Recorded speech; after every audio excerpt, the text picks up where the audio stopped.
so many people, are kind of off to the suburbs. They're in Renton, Kent, Tacoma, all of that. And so it really is more of an effort for people to come back to the community, but we're trying to just continue to create ways for them to just feel like there's a reason to come back.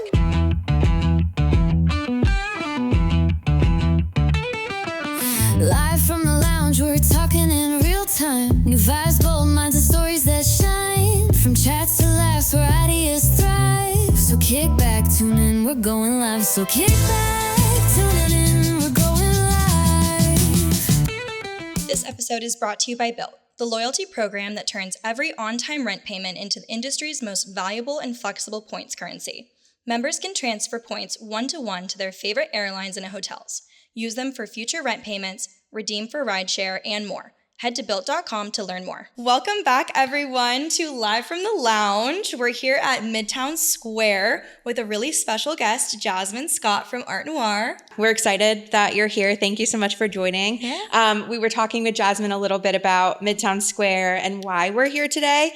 So Live from the Lounge, as we've talked about in previous episodes, is really about community and finding a place where people can call home, whether that's the residents or the neighborhood itself. And so Jazmyn's position at Arte Noir as an executive director, Arte Noir has kind of like its own story. Yeah. And I know you work very closely with Vivian, the founder. Can you tell us a little bit about Arte Noir and your role at the organization? Yeah, thank you guys for inviting me to be here. This is really sweet. Yeah, so first of all, I always like to say, full disclosure, Vivian Phillips, our founder, is my mother. So Okay, oh my gosh, no surprise, way. surprise. If you saw us, if she was standing here, you'd totally get it. Yeah. We're like twins. But so I've been very close to this project since before the beginning. Arte Noir was a vision of my mother's that has kind of just lived inside her for decades. And the initial vision was to be an online publication that really spotlights and highlights Black art and culture across the diaspora. When she first kind of had this vision, this was early internet, like before blogs were even a big thing. Before your time. Yeah. We're old over here. But it was definitely something where, she always subscribed to all the kind of Black arts magazines and things like that. And she was like, what if there was a magazine that was online? So this was pre all of that. Yeah. And this is a concept that just sat with her. Then kind of fast forward to when Lake Union Partners purchased this property and had some initial ideas around what they wanted to do with this block. Mm-hmm. What I appreciate about Lake Union Partners is, number one, they're a local developer. So they know where they're at. They understand the history of the communities that they're coming in, and they also understand the implications of their presence, in new development. Obviously, in the Central District, there has been a history of displacement and gentrification. So they were very intentional about engaging the community in what was going to happen, particularly on this property. So my mom has been known in this community for decades for her involvement in the art scene, in community, even in politics a little bit. She worked for a previous mayor. She worked as director of communications for that mayor. She also did marketing for Seattle Theater Group and helped with their redevelopment back in the day. And I mean, the list goes on and on. So she's been known, people typically recommend her for large projects like this. And so she was recommended and invited to help lead the art plan for Midtown Square. Kind of as a result of that, obviously developed a relationship with Lake Union Partners, and was around a lot as the art was getting placed here after the artists were selected. And so the concept of Arte Noir started coming back. She launched Arte Noir's online publication in 2021, and we had an opportunity to get some space here and see how we could expand on the idea of Arte Noir. Initially, we were offered a different space, actually where all the best pets is, is the initial space that we were offered. And we were excited because, it was cool because the anchor spot where we're at was initially intended for something different. Yeah. It was intended for like a big box pharmacy retail. And obviously that was to offset the cost for the local small business, BIPOC, women-owned businesses so that they could be here. So we understood why that was going to happen. But then I believe, down the line, Lake Union Partners was kind of like, we see this beautiful art, like this building is looking really gorgeous. It would be weird to have like a CVS on the corner. Yeah. So then they offered us that space. The initial space was way too large. So we said, yes, we will take that corner lot, but, we're going to have to cut some of that off a little bit. Ultimately, we were able to acquire that space. And part of the conversation about acquiring that space was that we needed to be able to purchase it at some point. And so the ability to kind of stretch Lake Union Partners to do something that they have not done before, which was essentially condominiumize this property so that ownership was an option for every retailer, every commercial business in this space. The fact that they figured it out and were willing to do that is really like kind of groundbreaking. And it allowed us to move forward with our vision because as Seattle natives, we have literally felt and seen the displacement. So that was a non-negotiable for us. They were willing to do that. And so we were able to do a short-term lease. And then at the end of that lease, we were able to purchase our space. And so we've been owners of our space going on 2 years now. Yeah, that's amazing. That is. And I know you were born here, you were raised in the CD. So it's very different than you growing up. What would you say are some of the biggest changes aside from obviously all of these newer buildings and, newer businesses? Is there something that really kind of stands out to you the most? Well, there's a few things. I mean, obviously the face, of the community, what the community looked like overall really doesn't look the same. I think one of the things that stands out to me the most is that there were generations of families. And so I can use my family as an example. They migrated. We were a part of that great migration of Black families from the South up to the North. And so my grandparents kind of built their foundation here. My mother was born here. We were born here. And so there was, part of me being raised in the CD was because my grandparents owned a home. And so we spent a lot of time on 25th and King, where my grandmother's house was. And then my uncle, my mom's brother was on 27th and Yesler. Like the family was everywhere. And there's just not that anymore.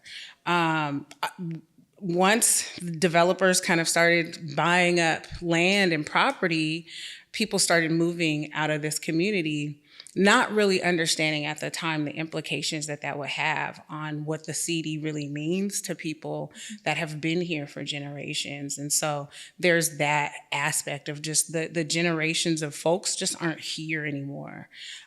So when you think about community, when you think about parks, homes, schools, it just doesn't look the same. There's not kids everywhere.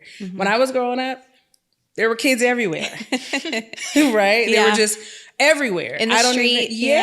I mean, there was always something for us to do and everybody kind of knew each other and there's just not that. And so that sense of community in that way where the families were connected and, somebody knew somebody, I couldn't get away with anything because even if I tried, somebody saw me and then they told my mom.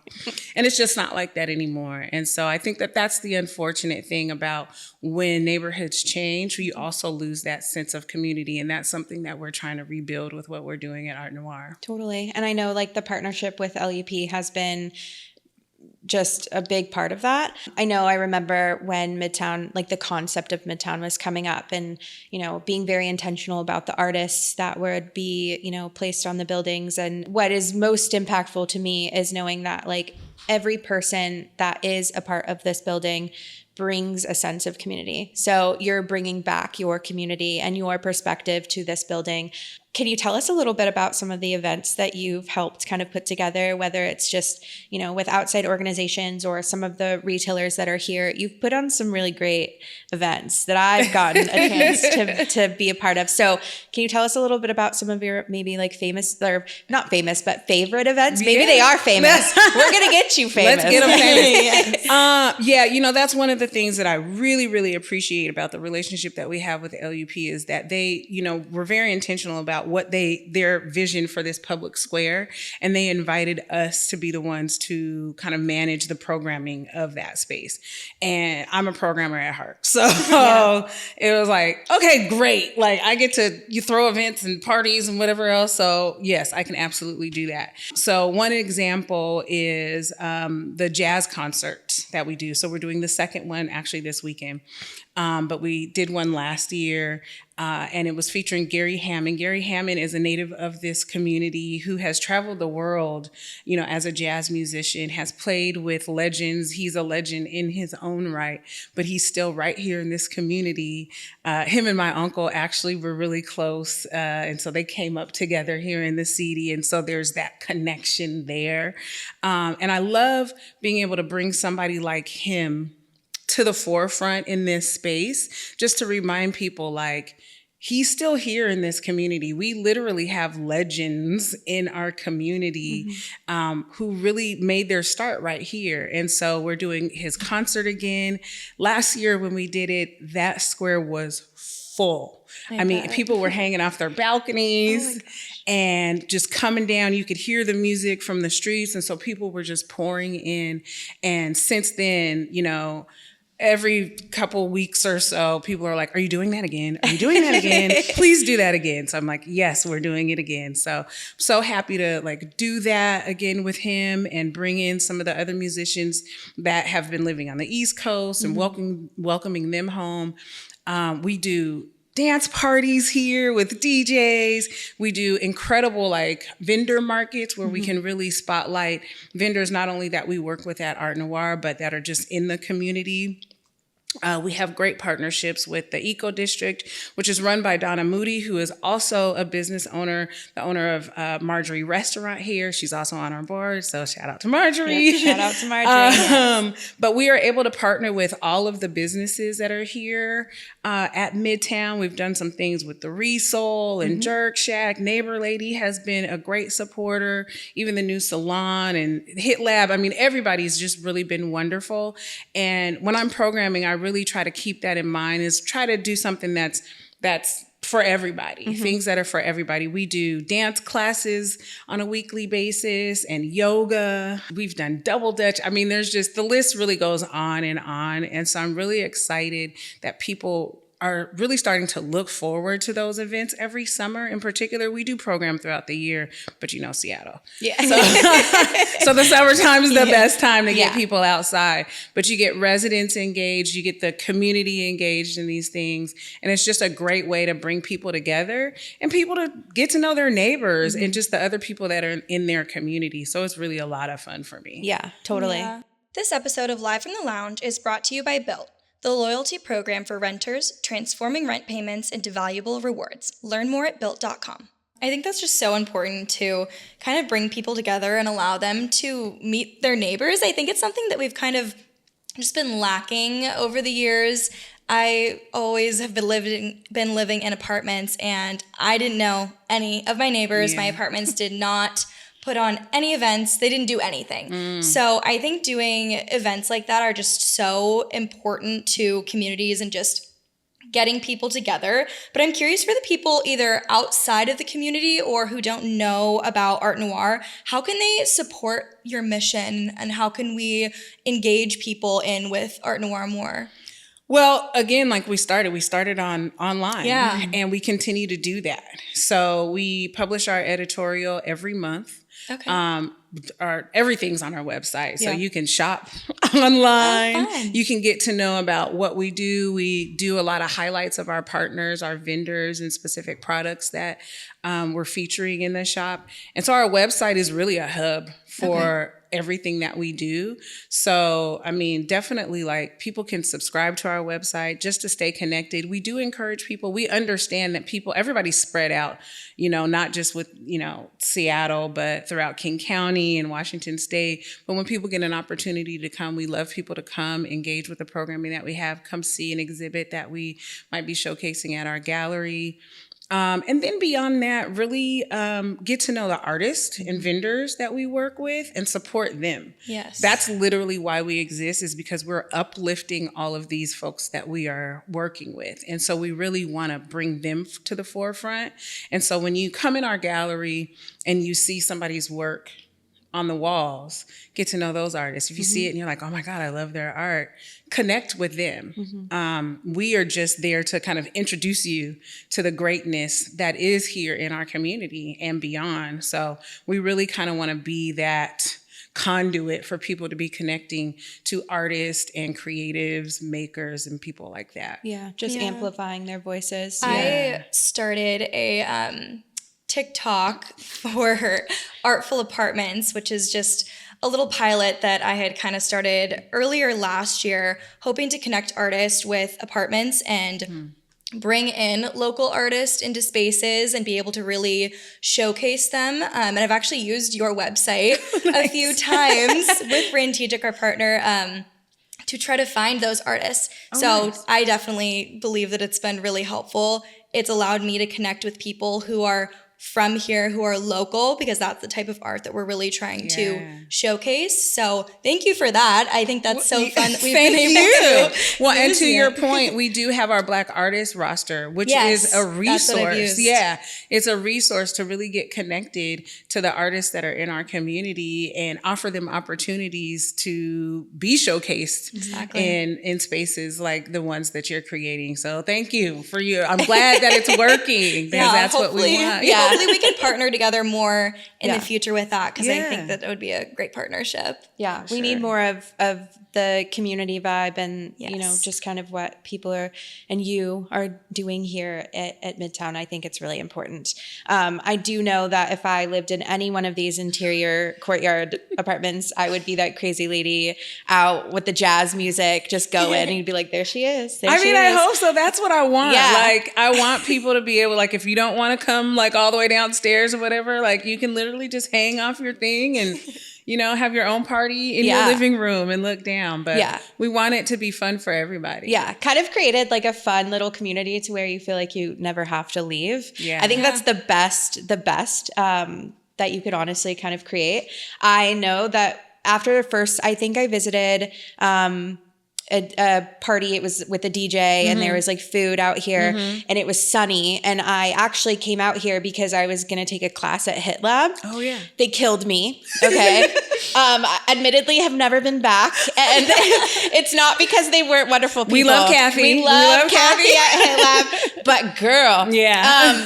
So after that, I treated myself to some Marjorie actually. Oh, so yes. So that was fun. And then I hit the dance party after. Yes. So it was like, I felt like it kind of balanced out. So I think that's just kind of a testament to like, what this community does. It brings people together. It brings people in to the history of the neighborhood, which I think is sometimes lost. It's a lost story that I think, as you mentioned, as people kind of navigate to Seattle, navigate to this area of the Pacific Northwest, something that I wish Seattle did better is nurture the history and the impact of the people that kind of built these neighborhoods. So it's really great to hear your perspective as a Seattle native and in the CD for sure. Yeah, and I think we're very intentional as we kind of present the programming that we do about inserting little nuggets about the history of this community. What's great is when we do kind of larger scale things, that mural that Takia Ward did, owner of the Resole,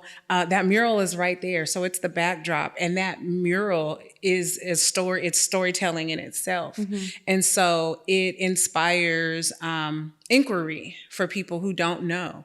And so it always kind of delights me to be able to just answer those kind of questions for people. Who is this? What was this place? What does this mean?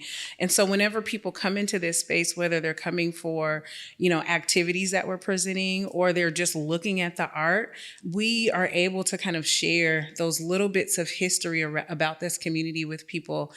And so that's what's so special is how everything like ties together. So from the beginning, before there was Art Noir, we kind of helped to influence in the art plan. And then we came into play, and now we're doing these programming activities. And so it's just, it all comes together in a really beautiful way. And the artists that you showcase in the gallery, 100% of proceeds go to them. Is that correct? So there's a few different ways that we work with people, because we have our gallery, we have our retail, and then we have other programming as well. So in the gallery, we do a very, galleries take commissions, and we do take a commission, but it's one of the lowest commissions you can imagine. So most galleries do 40, 50%. We do a 30% commission, and within that, we are also programming around that exhibit, marketing the artist, providing opportunities for the artist and the community to connect. And so all those kind of things that we're putting forth for the very low commission. The commission is really just to keep the lights on. Totally. Yeah. And with these Seattle rents, honestly. I mean, that's really just all it is. It's just kind of cover our operational costs as best as possible. And then on our retail side, everything that we sell in our retail shop is made by a Black maker, creative. And we either just purchase the items up front. Most of the vendors do extend a wholesale rate to us. Again, that's to help cover our costs. We pay fees every time we swipe a card or run a transaction.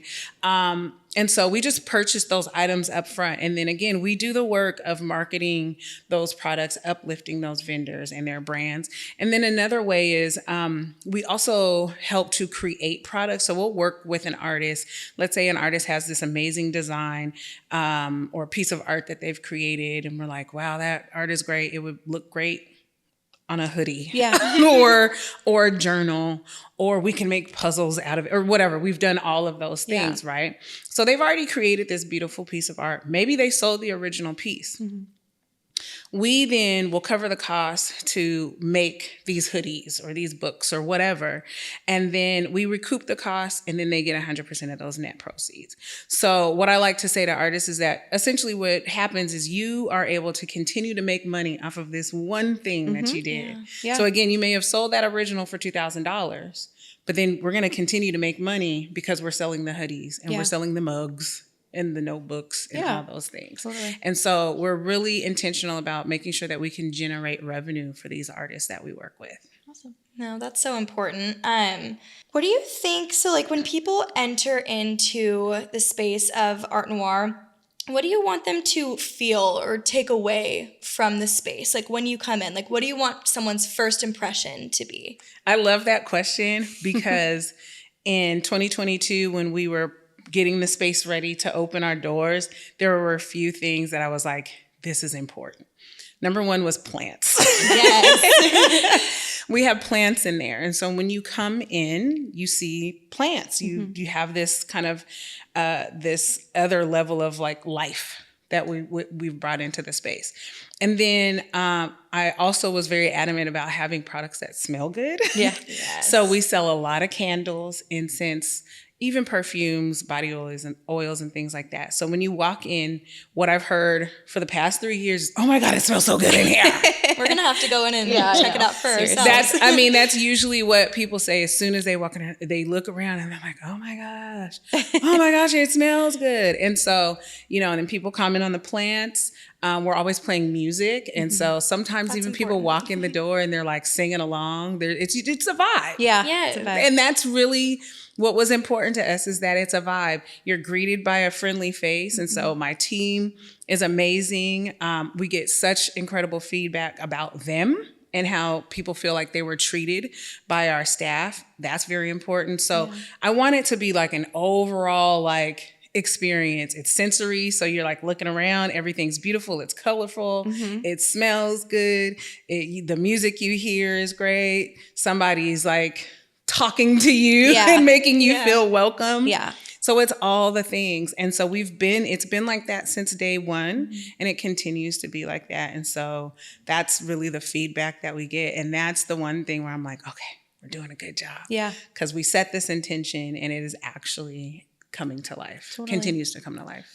No, that's wonderful. One final question for you. Given the success of kind of the brick and mortar of Art Noir, working with your mom, kind of helping her vision come to life, and everything that Art Noir is, all the impact you've made here in this community, what do you look for in the future? What are you kind of hoping for in the growth of either Art Noir or your own passions or visions, or the neighborhood? What are you kind of looking for next? Gosh, there's so many things. Yeah. So we were joking when we started about how I was like, I need to sit down. I need to just be still. I've been doing so many things for so many years. And this honestly is something that just kind of fell into my lap. And I'm so happy it did, because I feel like this is it. So for me personally, I'm just going to do this until I'm done and I'm like, I can retire and go be on a boat.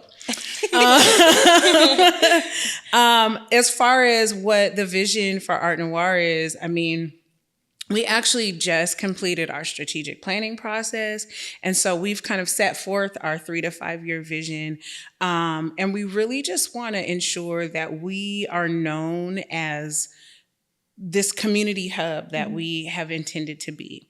We want to be a space where we're cultivating, interest and support for Black artists and Black art. We want people to engage with the work that we do with artists, the programming that we do, so that we can continue to create and build community here. We want to continue to highlight the legacy of the Central District and the stories and the history of this community. Farther down the line, I think and this is way down the line, but our intention would be to figure out how we can replicate this model in other displaced communities.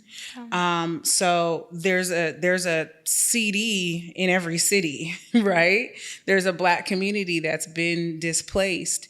And how do we take what we're doing here and inspire other communities to do the same? And part of that is, how do we inspire other developers to be in partnership with those communities, so that they're not just coming into the communities and participating in increasing the displacement, but they're actually supporting bringing people back into the communities, bringing people back in to live in the communities and also own businesses. And so I think that that's really important. And hopefully, within a 10-year span, that's something that we can do and replicate all across America and even beyond. And then you can visit them on your boat. Listen. You know that I'm just gonna go and check and make sure everybody's doing all right. That's my plan. See you in 6 months, Mom. Yeah, exactly. I'm just gonna make sure everything's running smooth, and then I'm off to the next place. Exactly. Yeah. Well, we'll got to make sure they're all coastal then. Yeah. Yes. Perfect. Well, thank you so much for joining us today. We really appreciate you taking the time to meet with us. I know it was last minute, but you made it work, and we're really, really, really grateful. This was a lot of fun. Yeah. I really appreciate you guys. Awesome. Well, thank you so much, and we will see you next time.